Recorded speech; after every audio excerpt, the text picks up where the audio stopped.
Hey guys, welcome back to my channel. मैं हूं आप सबकी एकता। कैसे हैं आप लोग? आई होप आप लोग अच्छे होंगे, स्वस्थ होंगे, सुरक्षित होंगे। तो अभी मैं सुबह सुबह का टाइम है और मैं ये ब्लॉग अचानक से स्टार्ट करने जा रही हूँ। गाइस, आज एकादशी का दिन है और हमारे यहाँ एकादशी में मनसा माँ के नाम का लड्डू खिलाया जाता है। ये एक तरीके का मन्नत का लड्डू होता है। कुछ लोग इसमें से जानते होंगे, लेकिन कुछ लोगों को इस पूजा के बारे में नहीं पता होगा। तो सबसे पहले मैं उस पूजा के बारे में बता देती हूँ। ये मनसा माँ की पूजा होती है, मन्नत का लड्डू खिलाया जाता है। इसमें किसी को भी इनवाइट नहीं किया जाता। लोग पता करते हैं कि कौन ये लड्डू खिला रहा है। तो मेरी मदर इन लॉ भी इस लड्डू को खिलाती हैं।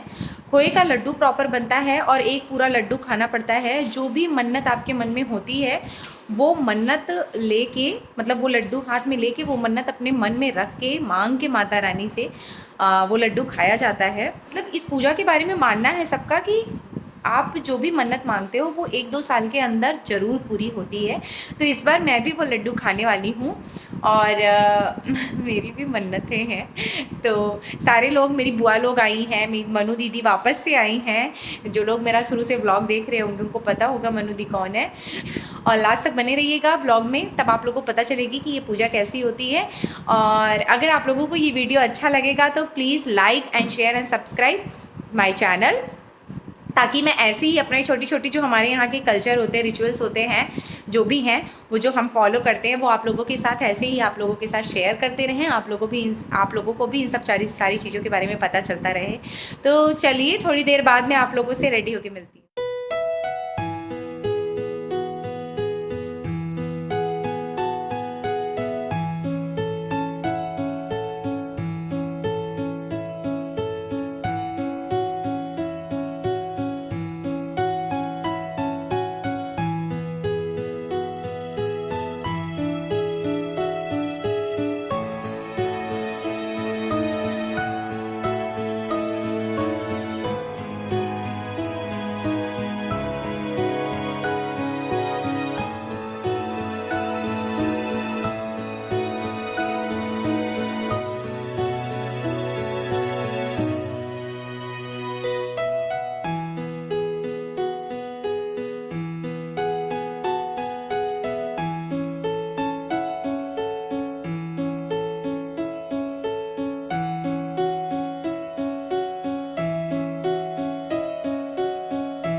शौनक ऋषि ने पूछा, हे सूतनंदन, आपने जिन जतकारु ऋषि के बारे में कहा है उनका जरत्कारु के नाम क्यों पड़ा?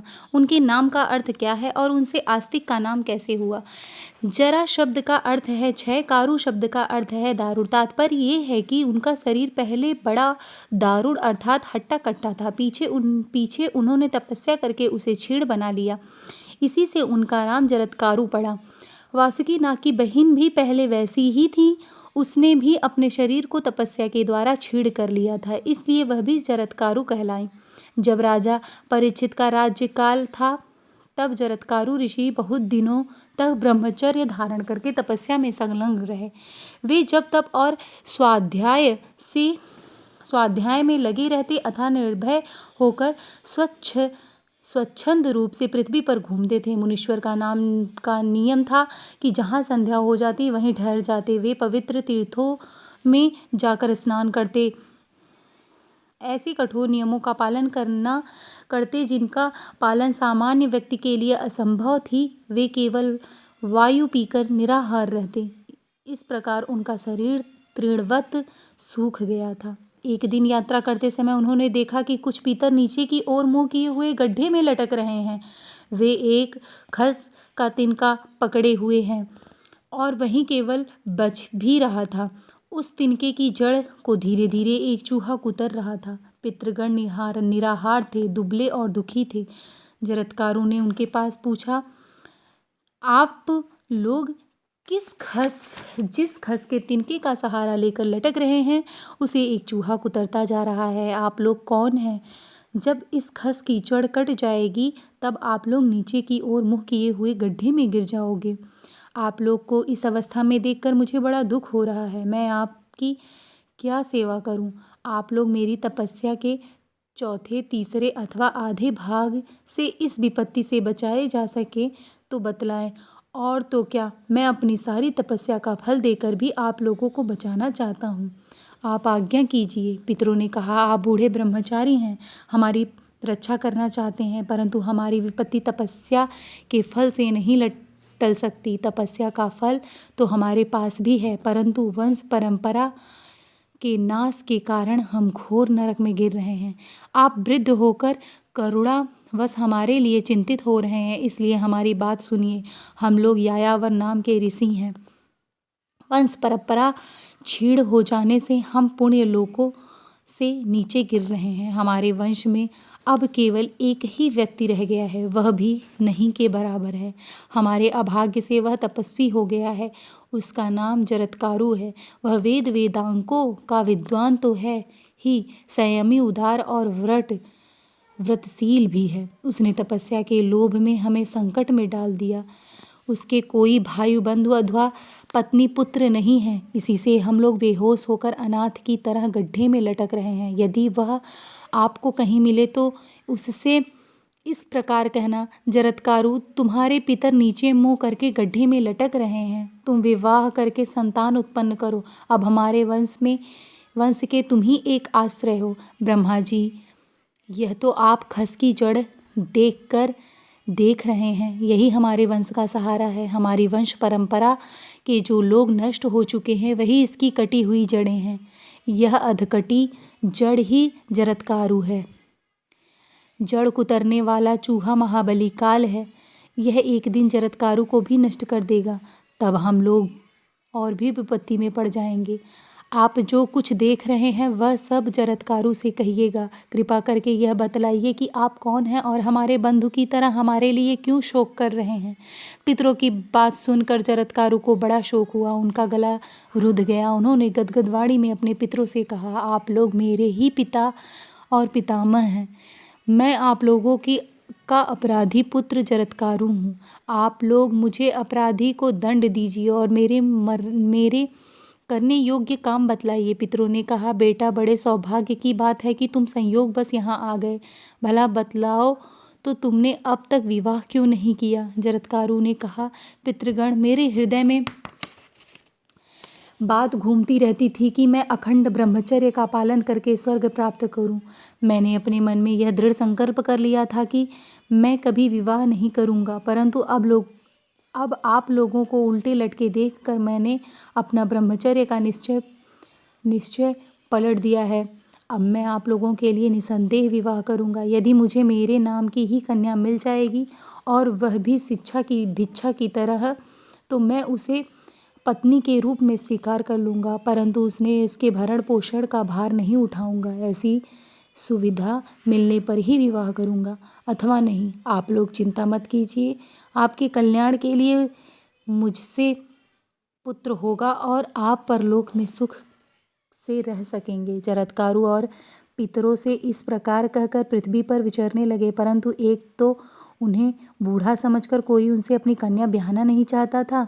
वे निराश होकर वन में गए और पितरों के हित के लिए 3 बार धीरे धीरे बोले, मैं कन्या की याचना करता हूँ। यह जो भी चर अचर अथवा गुप्त या प्रकट प्राणी, वो मेरी बात सुने। मैं पितरों का दुख निपटाने के लिए उनकी प्रेरणा से कन्या की भीख मांग रहा हूँ। जिस कन्या का नाम मेरा ही होगा वो भिक्षा की तरह मुझे दी जाएगी। जिसके भरण पोषण का भार मुझ पर न हो, ऐसी कन्या मुझे प्रदान करो। वासुकी नाग के द्वारा नियुक्त सर्प जरत्कारु की बात सुनकर नागराज के पास गए और उन्होंने झटपट अपनी बहन लाकर भिक्षा के रूप में जरत्कारु ऋषि को समर्पित कर दी। जरत्कारु ऋषि ने उसके नाम और भरण पोषण की बात जाने बिना अपनी प्रतिज्ञा के विपरीत उसे स्वीकार नहीं किया और वासुकी से पूछा, इसका क्या नाम है, और साथ ही यह भी कि यहाँ मैं इसका भरण पोषण नहीं करूँगा। वासुकी नाग ने कहा, इस तपस्विनी कन्या का नाम भी जरत्कारु है और यह मेरी बहन है। मैं इसका भरण पोषण और रक्षण करूँगा। आपके लिए ही मैंने इसे अब तक छोड़ रखा है। जरत्कारु ऋषि ने कहा कि इसका मैं भरण पोषण नहीं करूँगा, यह शर्त तो हो ही चुकी है। इसके अतिरिक्त एक शर्त यह भी है कि यह मेरा अप्रिय कार्य न करेगी तो मैं इसे अवश्य छोड़ दूंगा। जब नागराज वासुकी ने उनकी सभी शर्त स्वीकार कर ली तब वे उनके घर गए। वहाँ विधि पूर्वक विवाह संपन्न हुआ। जरत्कारु ऋषि अपनी पत्नी जरत्कारु के साथ वासुकी नाग के श्रेष्ठ भवन में रहने लगे। उन्होंने अपनी पत्नी को भी अपनी शर्त की सूचना दे दी कि मेरी रुचि के विरुद्ध न तो कुछ कहना और न ही करना। वैसा करोगी तो मैं तुम्हें छोड़कर चला जाऊंगा। उनकी पत्नी ने स्वीकार किया और वह सावधान रहकर उनकी सेवा करने लगी। समय पर उसे गर्भ रह गया और धीरे धीरे बढ़ने लगा।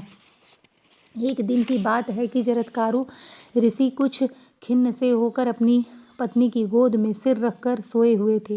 वे सो ही रहे थे कि सूर्यास्त का समय हो गया। ऋषि पत्नी ने सोचा कि पति को जगाना धर्म के अनुकूल होगा या नहीं।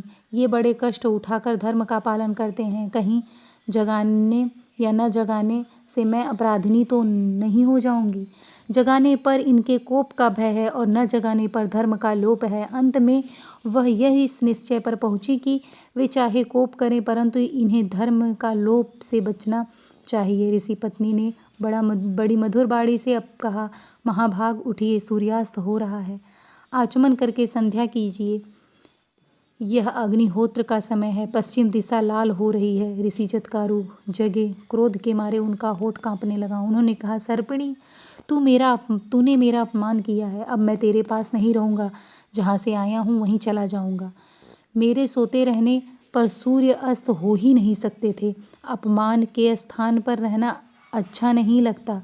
अब मैं जाऊंगा। अपने पति के हृदय से कपी पैदा करने वाली बात सुनकर ऋषि पत्नी ने कहा, भगवान, मैंने अपमान करने के लिए आपको नहीं जगाया है। आपके धर्म का लोप न हो, मेरी यही दृष्टि थी। जरत्कारु ऋषि ने कहा, एक बार जो मुंह से निकल गया वो झूठा नहीं हो सकता।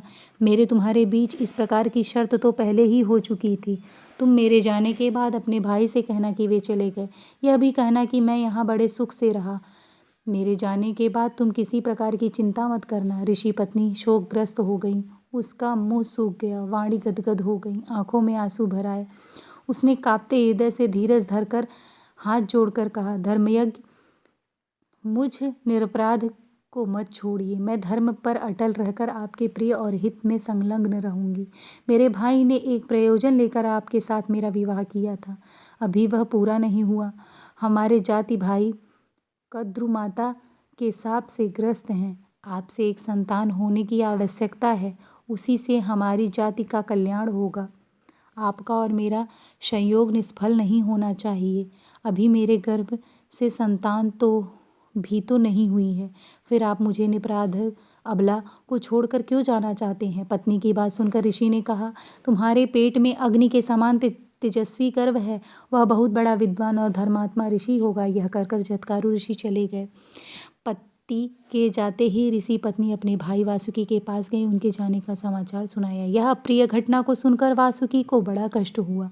उन्होंने कहा, बहन, हमने जिस उद्देश्य से उनके साथ तुम्हारा विवाह किया था वह तो तुम्हें मालूम ही है। यदि उनके द्वारा तुम्हारे गर्भ में पुत्र हो जाता तो नागों का भला हो जाता। वह पुत्र ब्रह्मा जी के कथानुसार अवश्य ही अजमेयज के यज्ञ से हम लोग की रक्षा करता। बहन, तुम उनके द्वारा गर्भवती तो हुई हो ना। हम चाहते हैं कि तुम्हारा विवाह निष्फल न हो। अपनी बहन से भाई का यह पूछना उचित नहीं है।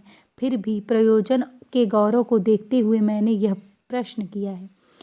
मैं यह जानता हूँ कि जब उन्होंने एक बार यह बात कह दी तो उन्हें लौटना असंभव है। मैं उनसे इसके लिए कहूँगा भी नहीं, कहीं वे मुझे शाप न दे दें। बहन, तुम सब बात मुझसे कहो और मेरे हृदय से यह संकट काट निकाल दो। ऋषि पत्नी ने अपनी भाई वासुकी नाग को ढांढस बंधाते हुए कहा कि भाई, मैंने भी उनसे यह बात कही थी। उन्होंने कहा कि गर्भ है। उन्होंने कभी विनोद में भी झूठी बात नहीं कही। फिर इस संकट के अवसर पर उनका कहना झूठ हो ही कैसे सकता। उन्होंने जाते समय मुझसे कहा कि नागकन्या, अपनी प्रयोजन सिद्धि के संभव में कोई चिंता नहीं करना। तुम्हारे गर्भ में अग्नि सूर्य के समान तेजस्वी पुत्र होगा। इसलिए भाई, तुम अपने मन में किसी प्रकार का दुख न करो। यह सुनकर वासुकी बड़े प्रेम और प्रसन्नता से अपनी बहन का स्वागत सत्कार करने लगा और उसके पेट में शुक्ल पक्ष के चंद्रमा के समान गर्भ भी बढ़ने लगा। समय आने पर वासुकी की बहन चरत्कारु के गर्भ से एक दिव्य कुमार का जन्म हुआ। उसके जन्म से मातृवंश और पितृवंश दोनों का भय जाता रहा। क्रमशः बड़ा होने पर उसने च्यवन मुनि के वेदों को शापोनाग अध्ययन किया। वह ब्रह्मचारी बालक बचपन में ही बड़ा बुद्धिमान और सात्विक था। जब वह गर्भ में था तथा पिता के उसके संबंध में आस्तिक पद का उच्चारण किया था, इसलिए उसका नाम आस्तिक हुआ। नागराज वासुकी के घर पर बाल्यावस्था में बड़ी सावधानी और प्रयत्न से उसकी रक्षा की गई। थोड़े ही दिनों में वह बालक इंद्र के समान बढ़कर नागों को हर्षित करने लगा।